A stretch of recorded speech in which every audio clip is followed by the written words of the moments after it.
অবশেষে সুমাইয়া ইমরান হচ্ছে red win premium এই কারটা হচ্ছে কিনে ফেলেছে, হচ্ছে এই ভাইয়ের থেকেই নেওয়া। এখন আমরা সবাই এখানে আসছি, এখানে আছে সবাই, তো গাড়িটাকে আপনাদেরকে দেখাই। তো সুমাইয়া ঘুরে ঘুরে দেখাই।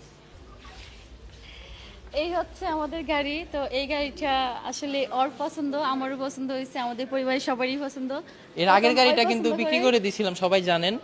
তারপর হচ্ছে এইটার পিছনে অনেক স্বপ্ন, অনেক কষ্ট, অনেক একটা গাড়ি কিনতে হলে অনেক আসলে অনেক ঋণ করতে হয়, অনেক কষ্ট করতে হয়, তারপর এরকম একটা গাড়ির মালিক হওয়া যায়। সবকিছু মিলে আসলে সত্যি কথা বলতে সব দিক থেকে দিয়ে অনেক কষ্ট হয়েছে। আর এই গাড়িটা কেনার হচ্ছে মূল কারণ হচ্ছে আমার স্বপ্ন, শখ সব দিক থেকে মিলে সুমাইয়ার এবং হচ্ছে জুনাইদ তো আছে, জুনাইদ দিয়ে আমাকে সবসময় খোটা দিত যে আপনার একটা কেমন লুক, গাড়ি একটা কিনে বিক্রি করে দিছিলেন। আসলে আগের গাড়িটা আমার একটু ম্যাটমেটটা কালার ছিল, ওই জন্য ভালো লাগতো না।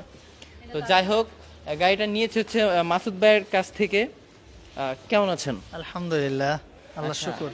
ভাইয়ের এখানে আরো অনেকগুলো হচ্ছে ব্র্যান্ড নিউ গাড়ি রয়েছে। জাপানি রিকন্ডিশন। রিকন্ডিশন, কিন্তু বাংলাদেশের ভাষায় মোটামুটি ব্র্যান্ড নিউ বলা হ্যাঁ যায়। হ্যাঁ, আচ্ছা, বাংলাদেশের নতুন। এই গাড়িটা হচ্ছে হচ্ছে মাসুদ ভাই চেয়েছে বলে আমি পেয়েছি, কারণ এই গাড়ি কেনার জন্য আরো দুইটা কাস্টমার আসছিল।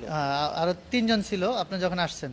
হ্যাঁ, তো আমি আমার জায়গা থেকে ভাই আমাকে হচ্ছে বিষয়টা মানে মানে আমাকে সে দিবে, মানে সে চেষ্টা করে